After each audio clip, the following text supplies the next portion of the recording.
Hallelujah hallelujah. Hallelujah. सभी को जय मसीह की। हम लोग बहुत अच्छी एक आराधना में से ऊपर के गए जहाँ पर प्रभु ने उसकी आत्मा के द्वारा हमारे अंदर बात करा, कुछ विचारों को डाला, कुछ प्रार्थना के बोझों को डाला और हम लोगों ने उन सारे विषयों को लेकर के प्रार्थना करने में सब बातों के द्वारा प्रभु के नाम की महिमा हो। और हम लोग जल्दी से आज वचन में आगे बढ़ेंगे और हम लोग सीख रहे थे एक विषय को लेकर के जिसका शीर्षक जो था वो क्या था,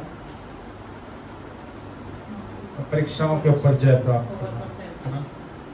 परीक्षाओं के ऊपर हम कैसे जय प्राप्त कर सकते हैं। पूंजी तो परीक्षाओं के ऊपर जय प्राप्त करने में आपको और मेरी मदद करने वाली हो सकेगी। हम लोगों ने बीते 6 से 7 संडेज जो है केवल एक ही विषय को लेकर के सीखा कि प्रार्थना जो है वो एक प्रकार का तरीका है ना। प्रार्थना इज द वे, प्रार्थना इज द प्राइमरी की थ्रू विच आप और मैं परीक्षा के ऊपर जय प्राप्त कर सकते हैं।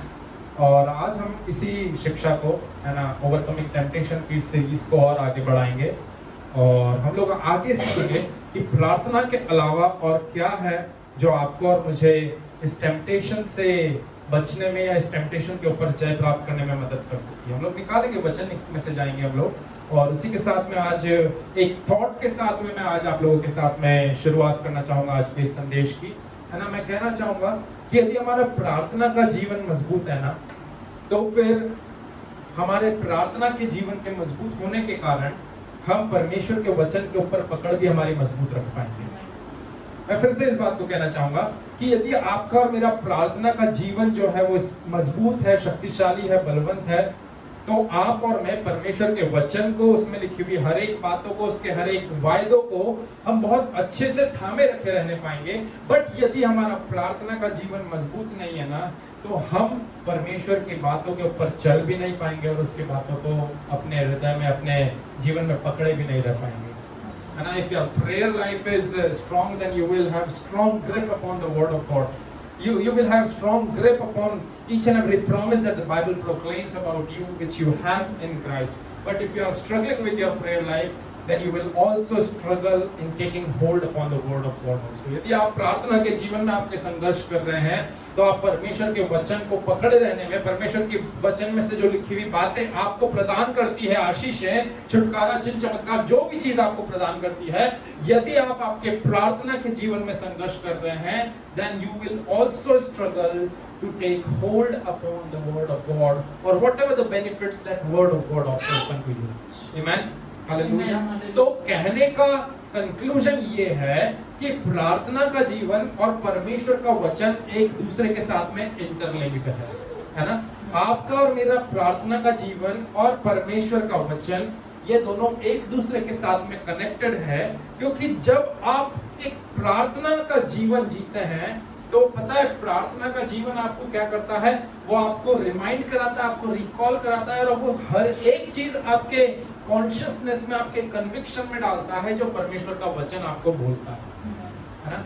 Your prayer life, what your prayer life does is it reminds you, it recalls you, and it put everything in your conviction, in your consciousness, whatever the word of God offers unto you, है ना। जो भी बातें परमेश्वर के वचन में लिखी हुई है, जो भी बातें प्रभु के वचन में आपके लिए कही गई है, पवित्र आत्मा की प्रेरणा के द्वारा भिन्न भिन्न लेखकों ने जो भी बातें कलीसिया के लाभ के लिए लिखी है, whatever the things that are beneficial for the churches, when you go into a prayer, what your prayer does is it reminds you, it recalls you, and it put everything in your consciousness and conviction about what you have in reality given by God unto you. Amen. Hallelujah.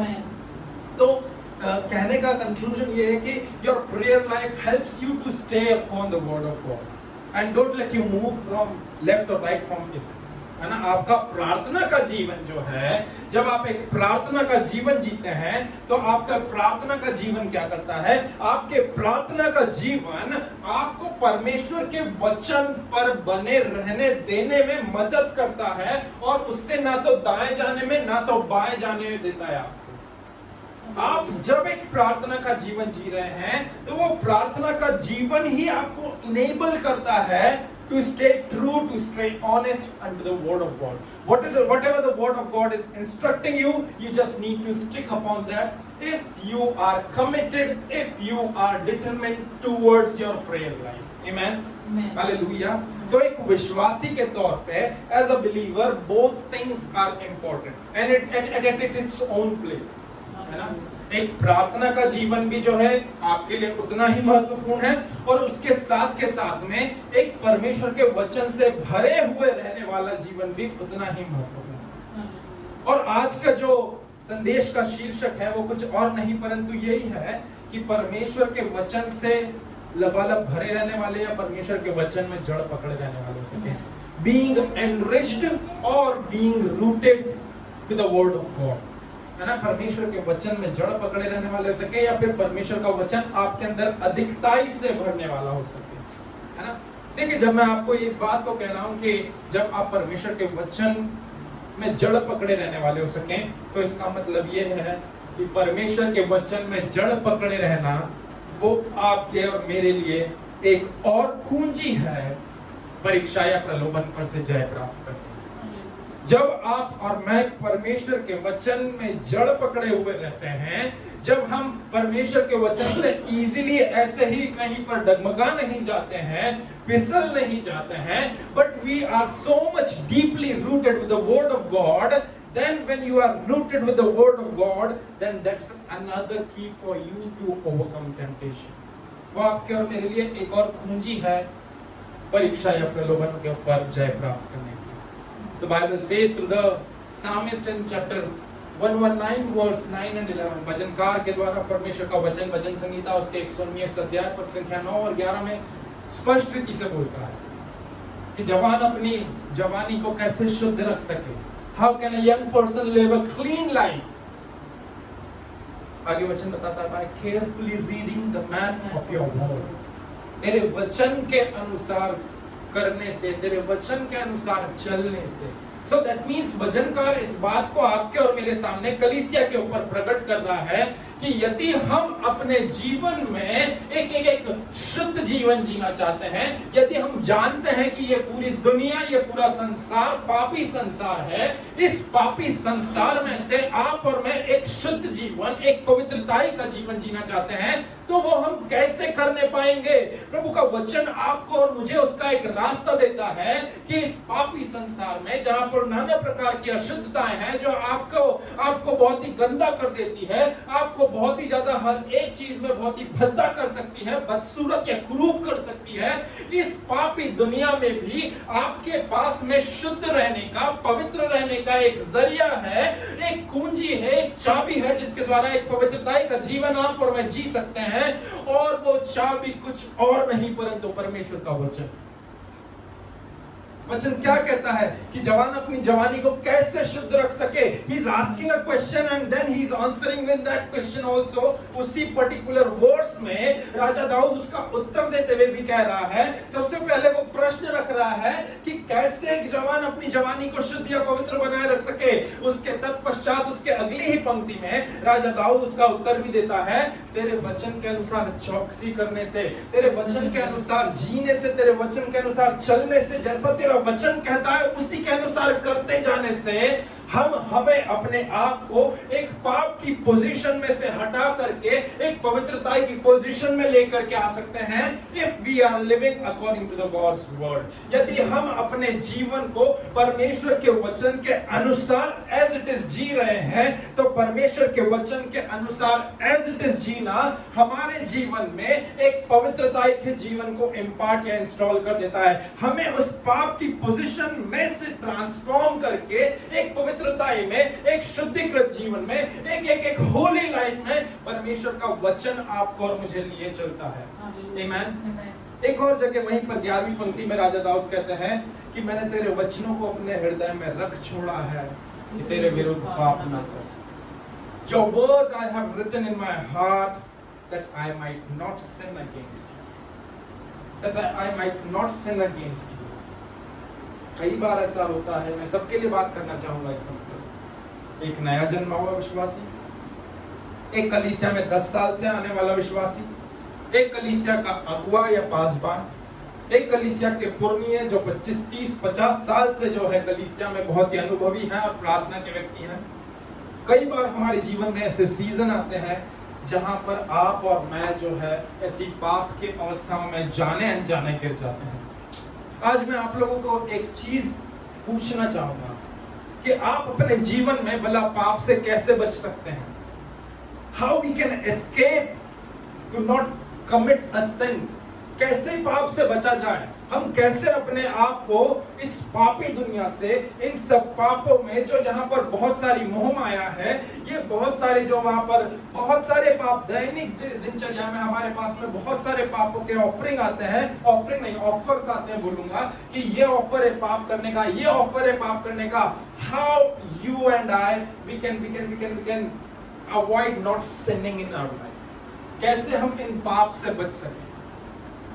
वचन क्या बोलता है राजा दाऊद कि तेरे वचनों को मैंने मेरे हृदय में रख छोड़ा है कि तेरे विरुद्ध पाप ना करूं। जब आप और मैं परमेश्वर के वचन को अपने हृदय में छुपा लेंगे, जब आप और मैं परमेश्वर के वचन को अपनी खोपड़ी में नहीं रखेंगे, हम केवल अपने हेड नॉलेज में लेकर के नहीं आएंगे कि नहीं बाइबल का मुझे ज्ञान है, बाइबल का मैं विद्वान हूं, I am knowledgeable person of Bible, I know everything, मुझे हर एक स्क्रिप्चर पता है, मुझे साम्स 119 पूरा एक पद संख्या से लेकर के आखिरी पद संख्या तक पूरा रटा हुआ है। When we are not receiving the word of God in the form of head knowledge alone, but we are truly transferring the word of God into the deeper and innermost part of our heart, जब हम परमेश्वर के वचन को अपने हृदय में ला करके रख छोड़ेंगे, तब उसका फल स्वरूप आपको और मुझे एक ऐसा जीवन मिलेगा जहां पर आप और मैं कभी भी पाप के फंदे में नहीं गिरेंगे। आदम और हवा के साथ में यही गलती हुआ। परमेश्वर के वचन उनके पास में थे, परंतु परमेश्वर के वचन केवल और केवल उनकी स्मरण शक्ति में थे। जब शैतान सर्प के रूप में आया तो शैतान ने उनको ऑफर करा कि इस फल को खा लो, तब उन्होंने क्या बोला कि प्रभु ने हमें कहा है। उनकी खोपड़ी में प्रभु की व्यवस्था बैठी हुई थी, परंतु उनकी आत्मा में नहीं उतरी हुई थी। यदि आत्मा में परमेश्वर की व्यवस्था उनके अंदर उतरी हुई होती, यदि उनके दिल में प्रभु की बात होती, तो वो दिल में रही बात उनको उस पाप को करने से रोक देती, उस फल को छूने से, उस फल को अपने मुंह में डालने से रोक देती। यहां पर राजा दाऊद बहुत क्लियरली बता रहा है आपको और मुझे कि जब आप और मैं परमेश्वर के वचन को अपने हृदय में रख छोड़ते हैं, तो उसका प्रतिफल प्रभु आपको और मुझे क्या देता है? एक निष्पाप निष्कलंक जीवन। जब आपके अंदर प्रभु का वचन है, तो फिर आपके अंदर पाप रह ही नहीं सकता। जब आपके अंदर परमेश्वर का वचन है, तो इसका मतलब यह है कि आप पाप कर ही नहीं सकते। यदि आप पाप में पड़ते जाते हैं, पाप के फंदे में गिरते जाते हैं, तो मैं आपको आज एक सल्यूशन दे रहा हूं। यदि पाप में गिरना आपके जीवन की प्रॉब्लम है, तो परमेश्वर का वचन आपका सल्यूशन है। इस प्रॉब्लम से निराकरण पाने के लिए केवल और केवल अपने आप को प्रभु के वचन से भरते जाएं और निष्पाप और निष्कलंक जीवन जीते जाएं। उस पापमय परिस्थिति से हट करके प्रभु के सामने पवित्रताई का जीवन जीने वाले हो सके। आमीन, हालेलुया, हालेलुया। परमेश्वर का वचन कहता है प्रियो कि जैसे आप और मैं हम लोग सब जानते हैं कि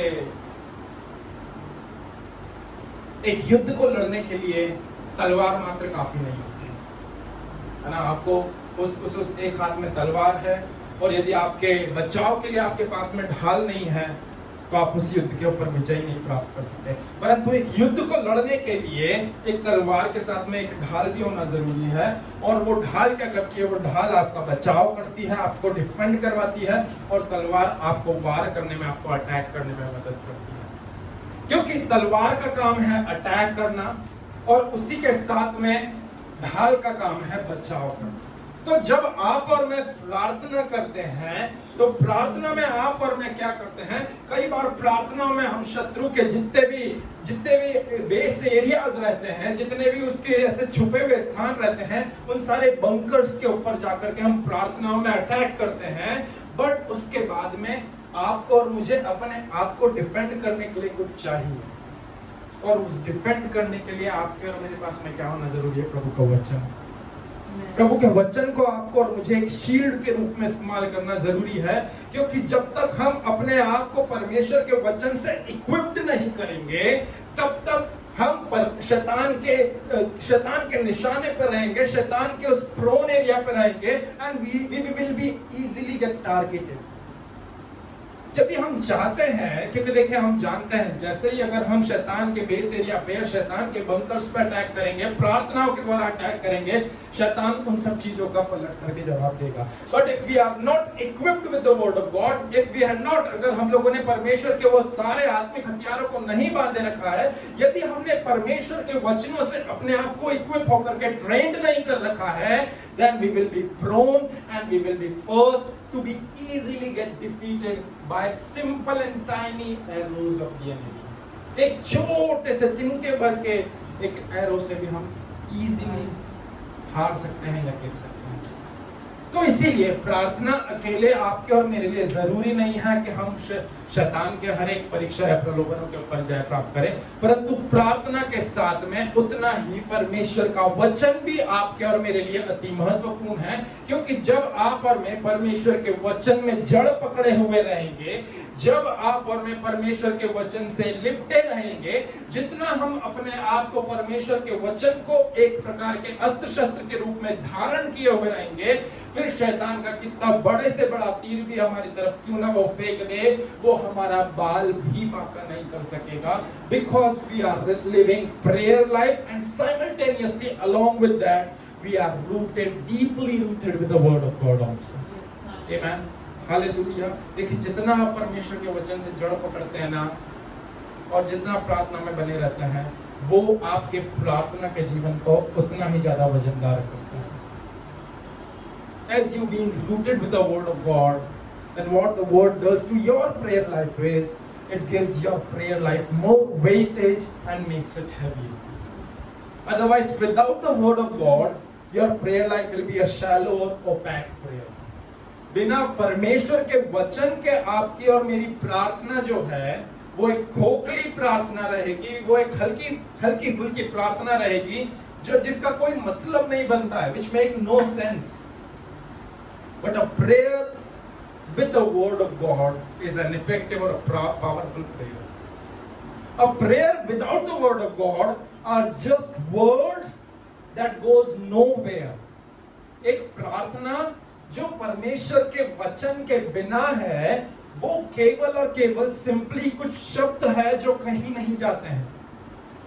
मैं फिर से कहना चाहूंगा कि यदि आपकी प्रार्थना परमेश्वर के वचन के बिना है, जिसमें परमेश्वर का वचन कहीं पर भी आपकी प्रार्थना में जिक्र नहीं किया जाता है, यदि आपकी प्रार्थना में परमेश्वर का वचन नहीं है, तो they are just simple words that goes to nowhere. वो कुछ ऐसे शब्द है जो कहीं पर भी नहीं जाते हैं।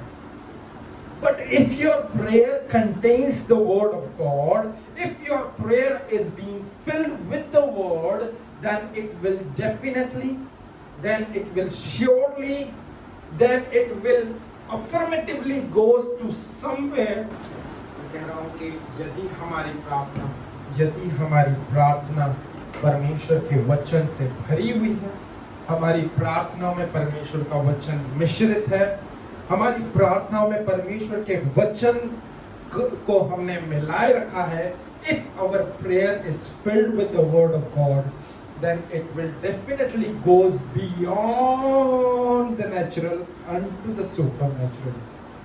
It will not go to anywhere, but it will go to somewhere which is called as heaven. जब आपकी प्रार्थना में प्रभु का वचन मिल जाता है, जब आपकी प्रार्थना में परमेश्वर का वचन होता है, तो वो वचन से भरी हुई प्रार्थना वो स्वर्ग के सिंहासन में, वो परमेश्वर के सिंहासन में, परमेश्वर के उस अनुग्रहकारी सिंहासन के सामने जाकर के दस्तक देती है। आपकी प्रार्थना परमेश्वर के वचन से भरी हुई प्रार्थना वो उस अनुग्रहकारी सिंहासन के सामने जाकर के आपकी दुहाई देती है, और फिर परमेश्वर आपकी प्रार्थना को सुन पाते हैं।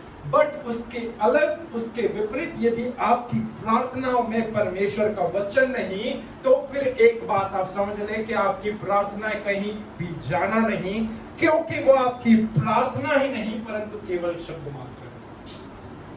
यदि आपकी प्रार्थना में परमेश्वर का वचन नहीं है तो आपकी प्रार्थना प्रार्थना नहीं है, वो केवल शब्द है। और क्योंकि वो आपकी प्रार्थना नहीं परंतु केवल शब्द है, तो वो केवल और केवल इस पृथ्वी पर के आयाम में ही कुछ शब्द मात्र नाम के रह जाएंगे और कहीं पर भी नहीं पहुंच पाएंगे। परंतु यदि आपकी प्रार्थना में परमेश्वर का वचन मिश्रित है, if your prayer contains and being filled with the word of God, तो वो केवल इस पृथ्वी पर के आयाम में नहीं रहेंगे, बट वो यहां से अपलिफ्ट होकर के स्पिरिचुअल रेल्म में, हेवनली रेल्म में जाएंगे और वहां पर जाकर के उस परमेश्वर के ग्रेशियस थ्रोन के सामने जाकर के आपके विषय को पोर आउट करेंगे, and then God will gonna hear and answer your prayer if it is dependent, if it contains the word of God inside of it। तो ये है परमेश्वर के वचनों की महत्वपूर्णता जो आपके प्रार्थना के जीवन में भी जरूरी है। आमीन, हालेलुया। देखिए, एक विश्वासी को है ना, दोनों चीजों को अपने जीवन में रखना बहुत जरूरी है। एक तरफ में प्रार्थना का जीवन और साइमल्टेनियसली प्रार्थना के साथ में आपके और मेरे पास में वचन से भरे हुए रहने का, या वचन में जड़ पकड़े रहने का एक ऐसा भी हमारे साथ में एक ऐसा जीवन हमें जीने की जरूरत है और आवश्यकता है। आमीन, हालेलुया, हालेलुया। प्रेरित पौलुस क्या बोलता है? प्रेरित पौलुस ये बोलता है दोनों जगह पर, यदि हम लोग वचनों में से देखें, पहला थिस्सलुनीके उसके 5वें अध्याय पद संख्या 17 में प्रेरित पौलुस बोलता है कि निरंतर प्रार्थना करो, निरंतर प्रार्थना करो, बिना रुके प्रार्थना करो, निरंतर प्रार्थना करो। और उसी के साथ में कुलुसियों की पत्री उसके 3रे अध्याय में से अगर हम लोग अपनी नजर को देखें तो उसकी 16वीं पद संख्या में वो ये बोलता है कि let the spoken word of Christ have its home with in you. परमेश्वर का वचन तुम में अधिकताई से बसने वाला हो सके, dwelling in your heart and mind, permeating every aspect of your being। वो परमेश्वर का वचन आपके हृदय में, आपके मानसिकता में, आपके हर एक क्षेत्र में वो जो है अंदर जाकर के आपके काम करने वाला हो सके। परमेश्वर के वचन को इतना अधिकताई से आप अपने अंदर बसने दो। आज हमें सीखने की जरूरत है चर्च, आपको और मुझे इस बात को समझने की जरूरत है कि जितना ही जरूरी हमारे लिए प्रार्थना का जीवन है, एक प्रलोभन या परीक्षाओं से बचे रहने के लिए या उनके ऊपर जय प्राप्त करने के लिए, उतना ही आपके और मेरे लिए वचन का जीवन भी जरूरी है। जितना आप और मैं प्रार्थना करते हैं, उतना ही आपको और मुझे वचन में से भी हमें हमारे कानों को लगाना है, वचन पे भी हमें जड़ पकड़े जाना है। जितना हम प्रार्थना में समय देते हैं, उतना ही हमें साइमल्टेनियसली वचन में भी समय देना है। जितना हम प्रार्थना में जड़ पकड़े हुए हैं, उतना ही आपको और मुझे वचन में भी जड़ पकड़े रहना है। आमीन, हालेलुया, हालेलुया। मैं बिलीव करता हूँ परमेश्वर ने आज आपसे इस वचन के द्वारा बात करा है। हम आगे और भी इस शिक्षा को कंटिन्यू करेंगे, है ना। और आज ये केवल इंट्रोडक्टरी फ्रेज था, है ना। ध्यान रखें हम लोग केवल एक चीज का कि परमेश्वर के वचन में जड़ पकड़े रहना वो आपके और मेरे लिए जरूरी है। परीक्षा से बचे रहना या परीक्षा के ऊपर जय प्राप्त करने की एक और कुंजी है ना। जितना परमेश्वर के वचन को हम अपने अंदर अधिकताई से बसने देंगे, उतना ही आप और मैं एक आत्मय जीवन से, एक परीक्षाओं से, इन बाधाओं से, इन प्रलोभनों के ऊपर हम जय प्राप्त करने वाले हैं। मैं बिलीव करता हूँ परमेश्वर ने आप सभी से इन वचनों के द्वारा बात करा है, तो वो आप सभी को वचन के पढ़े जाने और सुने जाने पर आशीष दे।